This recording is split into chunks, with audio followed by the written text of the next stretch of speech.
In a previous recording, you learned that everything man creates or acquires begins in the form of desire. That desire is taken on the first lap of its journey, from the abstract to the concrete, into the workshop of the imagination, where plans for its transition are created and organized. In Chapter 2, you were instructed to take 6 definite practical steps as your first move in translating the desire for money into its monetary equivalent.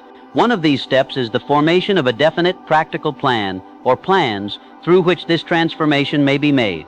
You will now be instructed how to build plans which will be practical. 1. Ally yourself with a group of as many people as you may need for the creation and carrying out of your plan or plans for the accumulation of money, making use of the mastermind principle described in a later chapter. Compliance with this instruction is absolutely essential. Do not neglect it. 2. Before forming your mastermind alliance, decide what advantages and benefits you may offer the individual members of your group in return for their cooperation. No one will work indefinitely without some form of compensation. No intelligent person will either request or expect another to work without adequate compensation, although this may not always be in the form of money.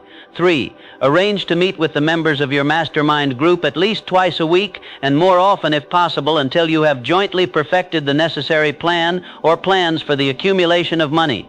4. Maintain perfect harmony between yourself and every member of your mastermind group. If you fail to carry out this instruction to the letter, you may expect to meet with failure. The mastermind principle cannot obtain where perfect harmony does not prevail.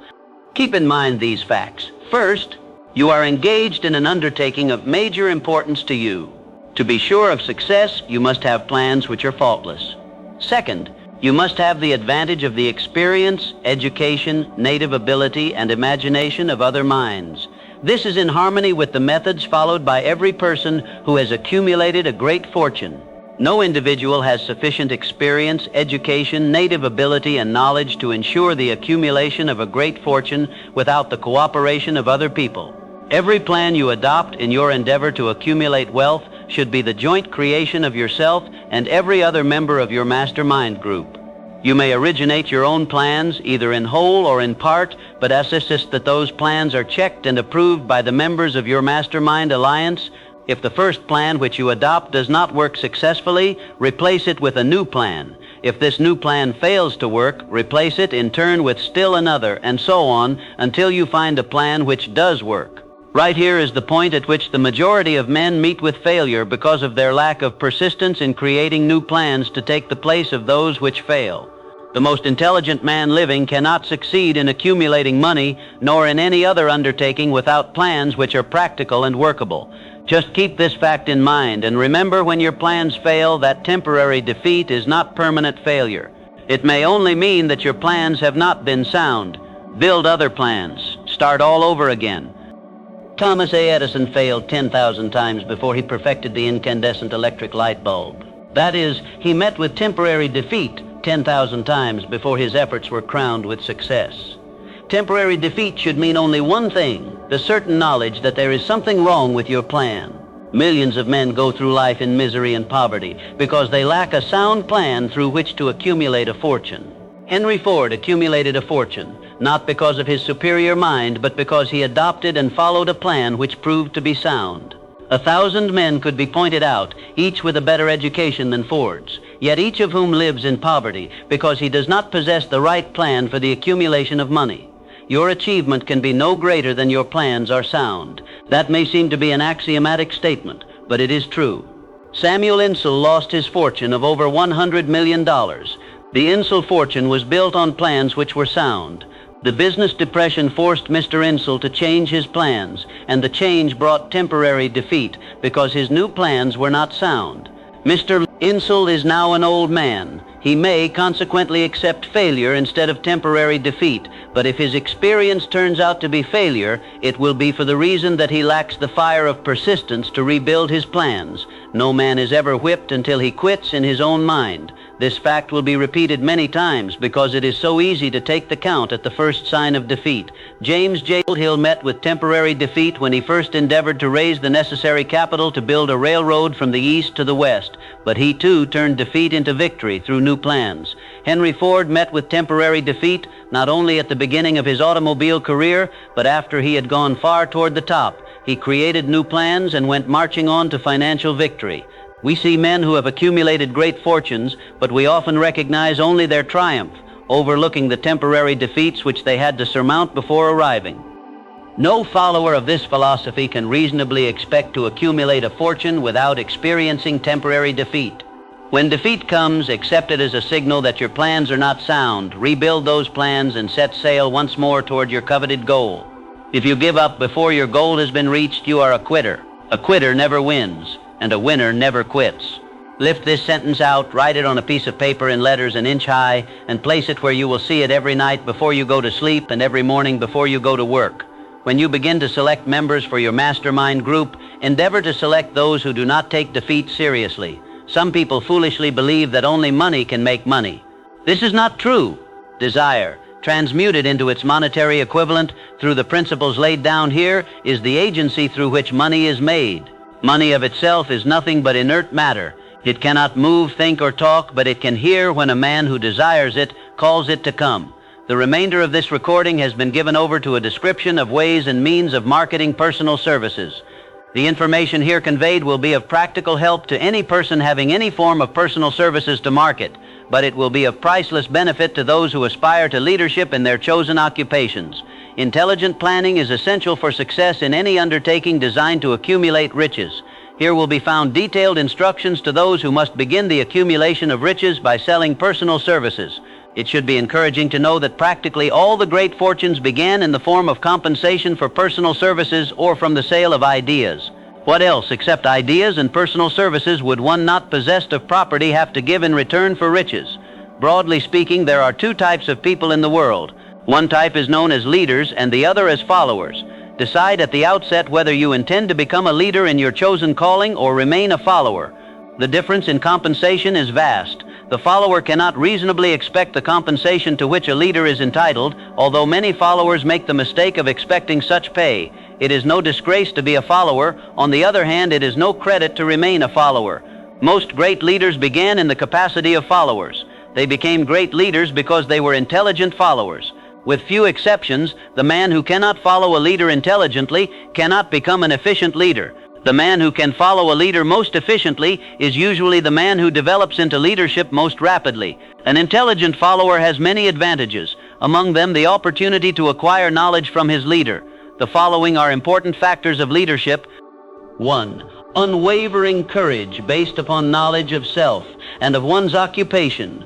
No follower wishes to be dominated by a leader who lacks self-confidence and courage. No intelligent follower will be dominated by such a leader very long.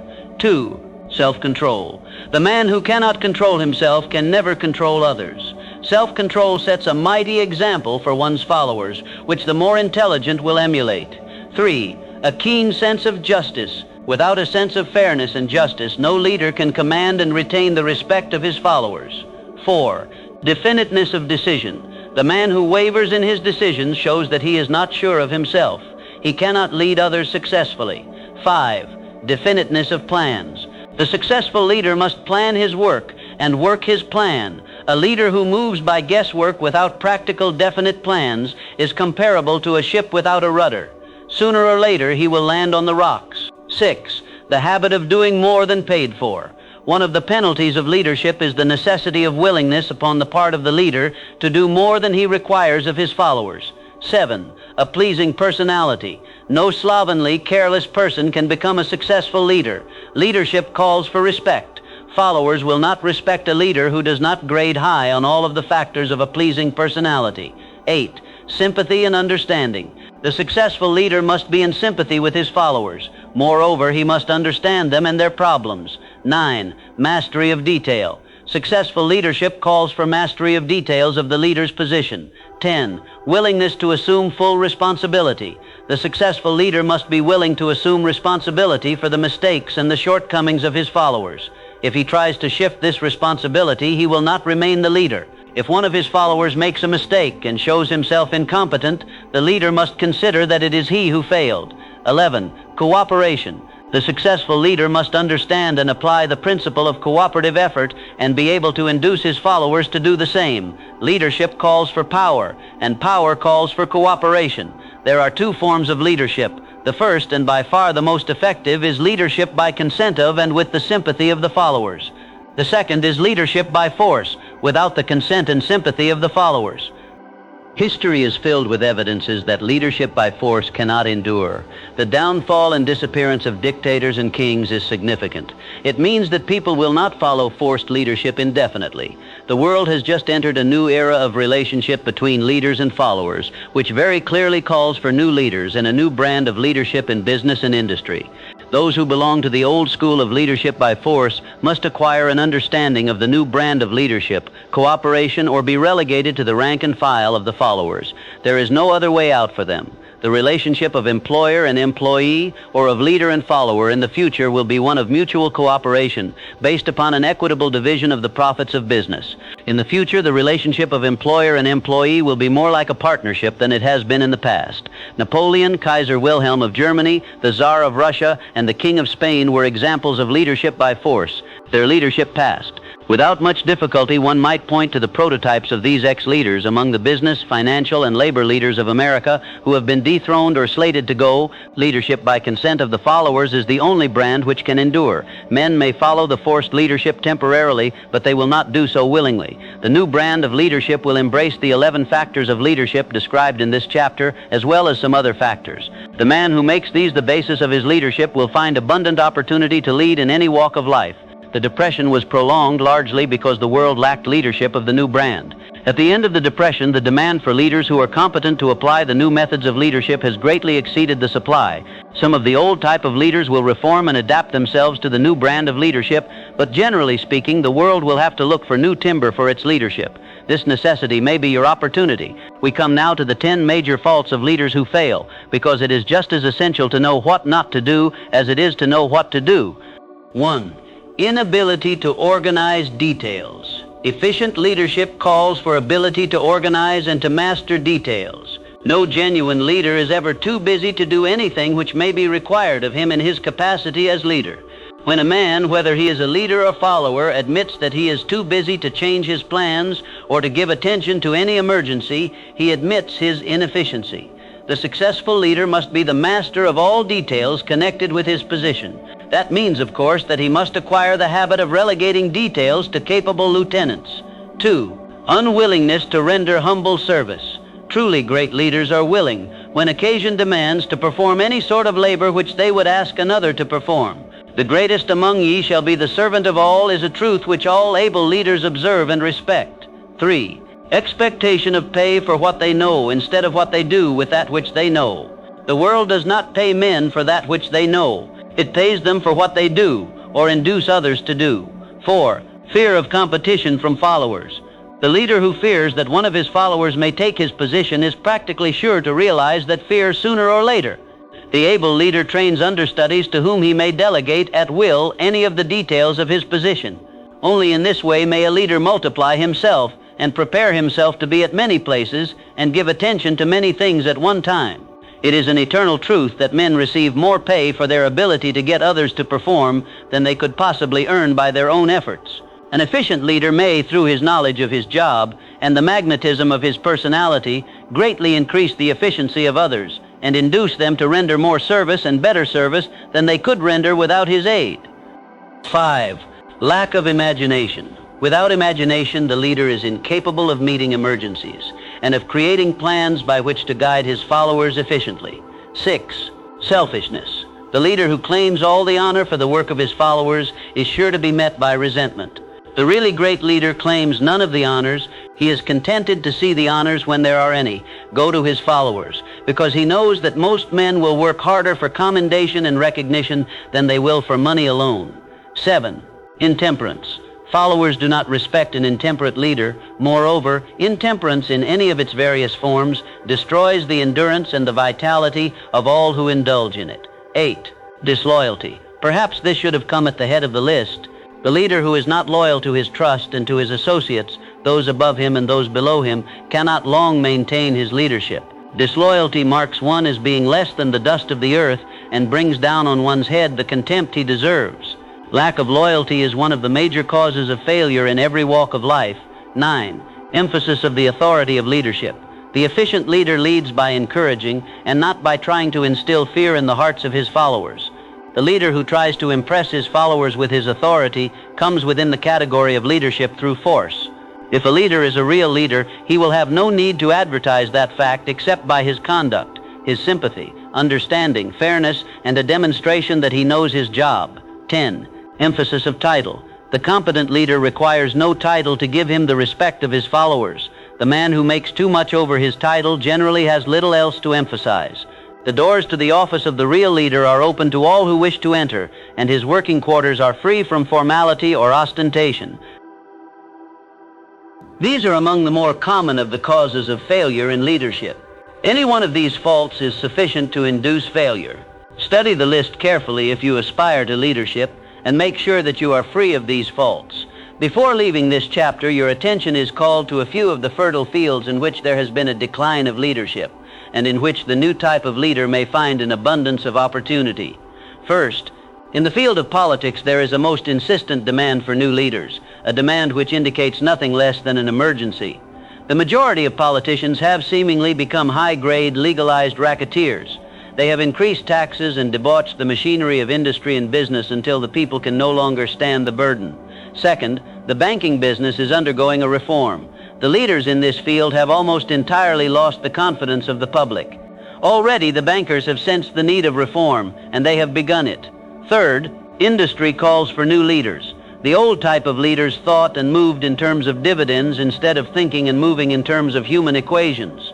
The future leader in industry, to endure, must regard himself as a quasi-public official whose duty it is to manage his trust in such a way that it will work hardship on no individual or group of individuals. Exploitation of working men is a thing of the past. Let the man who aspires to leadership in the field of business, industry, and labor remember this. Fourth, the religious leader of the future will be forced to give more attention to the temporal needs of his followers in the solution of their economic and personal problems of the present, and less attention to the dead past and the yet unborn future. Fifth, in the professions of law, medicine, and education, a new brand of leadership, and to some extent new leaders will become a necessity. This is especially true in the field of education. The leader in that field must in the future find ways and means of teaching people how to apply the knowledge they receive in school. He must deal more with practice and less with theory. Sixth, new leaders will be required in the field of journalism. Newspapers of the future, to be conducted successfully, must be divorced from special privilege and relieved from the subsidy of advertising. They must cease to be organs of propaganda for the interests which patronize their advertising columns. The type of newspaper which publishes scandal and lewd pictures will eventually go the way of all forces which debauch the human mind. These are but a few of the fields in which opportunities for new leaders and a new brand of leadership are now available. The world is undergoing a rapid change. This means that the media through which the changes in human habits are promoted must be adapted to the changes. The media here described are the ones which, more than any others, determine the trend of civilization. Thank you for listening to this recording. In the next recording, we will look at how to get the job you desire.